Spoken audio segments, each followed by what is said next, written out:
నొప్పి మాయం సర్జరీ దూరం ఆపరేషన్ లేకుండా మోకాళ్ల నొప్పులకు ఆధునిక చికిత్స ప్రాణ పెయిన్ క్లినిక్. హర్ష టాపిక్ వచ్చింది కాబట్టి చెప్పండి. ఆ కేసు మొత్తం మీరు చూశారు, ఎఫ్ఐఆర్ కాపీగా నేను చూశారు.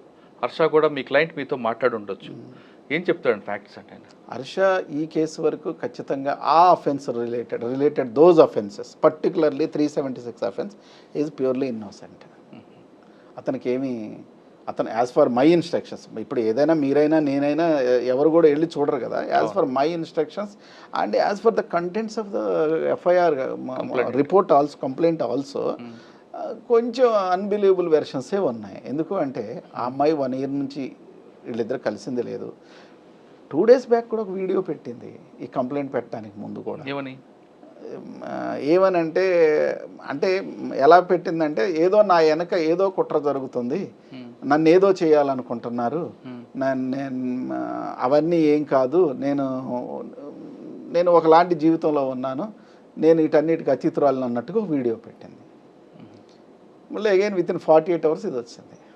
యాక్చువల్గా హర్ష మీద 4 నెలల నుంచి నడుస్తుందండి ఇదంతా. రకరకాల ప్రయత్నాలు చేశారు. నేను మీకు చెప్పినట్టు this is the last attempt, ఇది ఫైనల్ అటెంప్ట్. చాలా అటెంప్ట్లు, బెట్టింగ్స్ అన్నారు, అసలు చేస్తున్న వీడియోస్ కరెక్ట్ కాదన్నారు, చాలా అన్నారు. అవన్నీ కొంచెం రెఫ్యూట్ చేసుకుంటూ వచ్చేసరికి మరి this is the final call. అంటే ముందు నుంచి 3 నెలల నుంచి నడుస్తుందంట. 4 నెలల నుంచి 4 నెలల నుండి. అందుకని ఇవన్నీ హర్ష కేసు కూడా వేసాడు, డెఫమేషన్ కేసు ఫైల్ చేశాడు. And these people are avoiding. ఈ 4 నెలల నుంచి ఏమిటో బెదిరిస్తుందా లేదంటే డబ్బులు డిమాండ్ చేస్తుందా, ఏం చేస్తుందండి ఆవిడ? Ultimately it is nothing but extracting money అండి. ఇది డబ్బుల కోసం జరుగుతున్నాయి. ఇప్పుడు చూడండి, కంప్లైంట్లో చూస్తున్నాము 50 లక్షలు అని ఉంది, మీడియాలో చూస్తున్నాము 2 crores అని ఉంది. అంటే మీడియాలో మాటలు పట్టించుకోదు, మీరే చెప్పారు. పట్టించుకోకూడదులేండి, చెప్తున్నాను మీకు, చెప్తున్నాను. కానీ 50 lakhs ఇచ్చానని చెప్తుంది, కానీ ఏ విధంగా ఇచ్చానది చెప్పట్లేకపోతుంది. చెప్పలేరు కదండి, ఇచ్చుంటే ఖచ్చితంగా చెప్పేవాళ్ళు.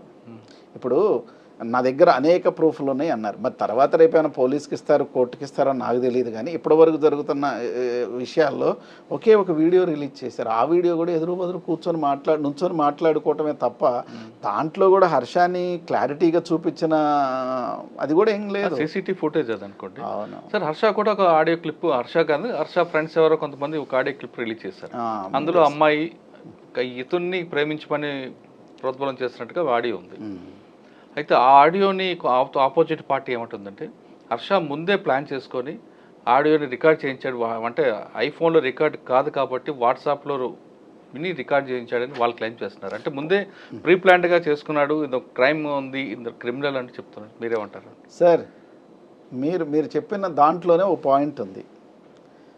హర్ష రికార్డు చేశాడు, రికార్డు చేయటం పోనీ మీరు అనుకున్న ప్రకారం నేరం అనుకుందాం, మరి మాట్లాడిన మాటలు ఏమవుతున్నట్టు? ఇప్పుడు నువ్వు మాట్లాడుతున్న మాటలకున్న శాంక్టిటీ ఏంటి? అంతే కదా. ఇప్పుడు నవ్వే డేస్ టెక్నాలజీ పెరిగిపోయింది సార్. ఇప్పుడు సీక్రెసీ ఇస్ ఎ మిత్ అంటే అలాగనే అనుకోవచ్చు. లేదంటే ఈ అమ్మాయి గురించి ముందే తెలిసి ప్రతిదీ కూడా జాగ్రత్తగా రికార్డ్ చేశాడు అనుకోవచ్చా? ఇక సేఫ్టీ అని ఇప్పుడు అది ఆటోమేటిక్గా రికార్డ్ అయిన విషయాలు ఉంటాయి. పైగా Harsha is a public man అండి. ఇప్పుడు ఇంతమంది కోట్లాది మంది ఫ్యాన్ బేస్ ఉన్న అబ్బాయి, ఏదైనా అతను దాదాపుగా జాగ్రత్తగా ఉండే మనిషే.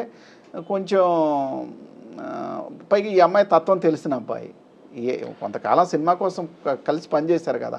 మరి కలిసి పనిచేసినప్పుడు నా ఫిలాసఫీ ఏంటి, మీ ఫిలాసఫీ ఏంటి, మీ బాడీ లాంగ్వేజ్ ఏంటి, మీ డెమినార్ ఏంటి, ఇవన్నీ తెలిసిపోతాయి కదా సార్. అటువంటిప్పుడు కొంచెం దూరం పెడితే బెస్ట్ కదండి. ఎందుకు అటువంటి వాళ్ళతో? ఆ దూరమే కదా ఈ 1 year, ఆ దూరమే ఈ 1 year.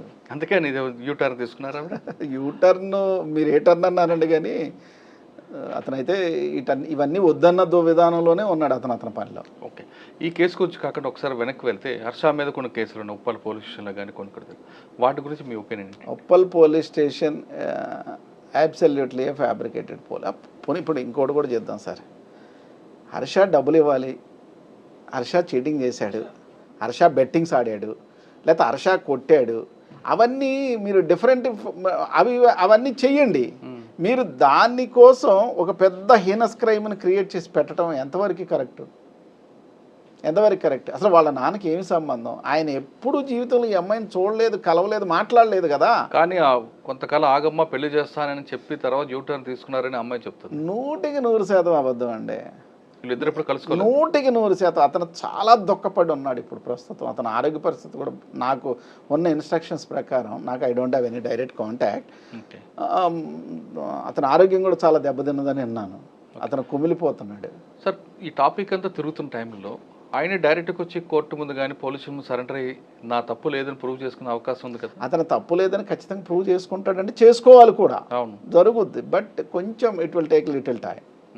అంటే హర్ష వస్తే అరెస్ట్ చేస్తారని భయపడుతున్నాడా, లేదు అందుకేం టైం వేరే పని మీద ఉండి ఎక్కడైనా స్టక్ అయ్యాడా? అతను సంభవం ఏదో బిజీగానే ఉన్నాడు, సమ్ షూట్అవుట్లు ఏవో ఉన్నాయి. ఇప్పుడు అరెస్టు, భయపడటాలు ఇవేం కాదండి, ఇవన్నీ పార్ట్ ఆఫ్ కెరియర్ లాగే అయిపోయింది. ఇప్పుడు అవన్నీ ఫేస్ చేస్తాడు హర్ష. సార్ సాధారణంగా హర్ష కేసు కాకుండా 376లో కానీ 354లో అంటే ఉమెన్ క్రైమ్ ఎగ్నెస్ట్ ఉమెన్ కేసులో నా మీద వేసినప్పుడు నేను వెళ్ళి పోలీసు సరెండర్ అయితే అరెస్ట్ మ్యాండేటరీయా కాదా? అంటే ప్రస్తుతం ఉన్న ఇండియన్ క్రిమినల్ జ్యూరిస్ప్రుడెన్స్లో మ్యాండేట్గానే చేస్తున్నారు. కానీ కొన్ని కేసుల్లో ఆయన చూపించుకొని ఆయన ప్రూవ్ చేసుకుంటే నోటీస్ ఇచ్చి పంపించే కేసులు కూడా ఉన్నాయి కదా? దాదాపుగా నేనైతే as far as my experience చూడలేదు. ఎందుకంటే భార్య రేప్ కేసు పెడితే అరెస్ట్ అవుతున్న సెటప్స్ ఉన్నాయి, కేసులు ఉన్నాయి. భార్య కూడా నాకు ఇష్టం. ఇంతకుముందు 377 అని ఒక అఫెన్స్ ఉండే, అన్యాచురల్ అఫెన్స్. అది మగవాడు అన్యాచురల్ సెక్స్. అది ఇంతకుముందు లేడీస్ కూడా ఆడేవాళ్ళు. అది అచ్చా మాకు అర్థమైందిలేండి. అన్యాచురల్ సెక్స్ అంటే లేడీస్ మీద కూడా లేడీ కూడా ఇచ్చేవారు ఖచ్చితంగా. ఎందుకంటే కొహాబిటేషన్ దేర్ ఆర్ సమ్ ఇది ఉంటుంది, దాని ప్రకారం కాకుండా మీరు జంతువులా ప్రవర్తిస్తే it will come under 377. Okay right. ఆ కేసులో కూడా అందులో అంటే అరెస్ట్ చేసేది, ఎందుకంటే హీనియస్ క్రైమ్ అది.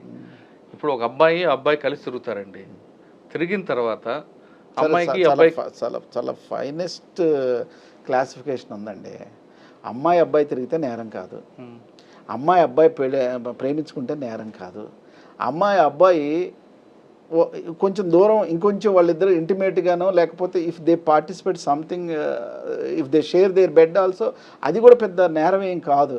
ఇప్పుడు ఏం జరుగుతుందంటే ఇష్టం ఉన్నంతకాలం నడుస్తూ, ఇష్టం ఉన్నంతకాలం చెలరేగుతూ, ఒకళ్ళని ఇష్టం లేకపోయినా చూసుకుంటూ, ఎప్పుడైతే కొంతకాలం కొంత గ్యాప్ పెరిగేసరికి దాన్ని రేపుగా కన్వర్ట్ చేస్తున్నారు. అంతే తప్ప ఇదేమి రేపు అండి? టెక్నికల్ రేప్ అంటారు. కూల్ డ్రింక్లో మత్తు ఏంటి, ఆ మత్తులో ఈ సెక్స్ ఏంటి, దీన్ని వీడియో షూట్ చేయటం ఏంటి, ఇవన్నీ ఏంటండి? ఇవన్నీ నాన్ సెన్స్. చిన్నపిల్లల కంటే చాక్లెట్ ఇస్తాం తీసుకెళ్ళి రేప్ చేస్తే అది మనం నమ్మొచ్చు, కాదనట్లేదు. అటువంటి వాళ్ళు ఖచ్చితంగా శిక్ష పడాలి.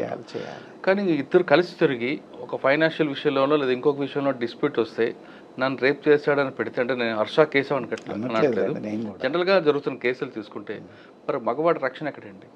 ఇప్పుడు దీనికోసం నాకు తెలిసి త్వరలో ఇప్పుడు హైదరాబాద్లో కూడా భార్య బాధ్యత సంఘం అని మా లాయర్ నరసింహరావు గారు పెట్టారు. అలాగే ఇప్పుడు మగ రేపు బాధితుల సంఘం అని పెట్టే ప్రయత్నాలు కూడా జరుగుతున్నాయని విన్నాను.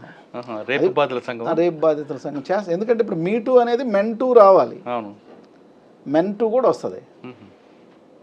రావాలంటారా? రావాలి కదండి. ఇప్పుడు సినిమా ఫీల్డే కాదండి, ఎక్కడో ఫీల్డ్ కూర్చొని మాట్లాడుకుంటారు. What not every field. ఇప్పుడు సినిమా ఫీల్డే కాదు, మీడియా కాదు, జ్యుడిషియరీ కాదు, ఇప్పుడు సుప్రీంకోర్టు జడ్జి మీద ఎలిగేషన్స్ వచ్చినాయి. అదే ఆఫీసులో పని చేస్తూ ఒక అమ్మాయి సరిగ్గా పని చేయట్లేదు తప్పమ్మా అంటే నన్ను పట్టుకున్నాడో పిలిచాడో ఇంకోటి పెడితే, అంటే కనీసం టచ్ అయిపోయినా అలా చూశాడని చెప్తే 5 నాట్ రావచ్చు. అవునండి. కళ్ళు ఎర్ర చేసాడంటే 5 నాట్ 6 రావచ్చు.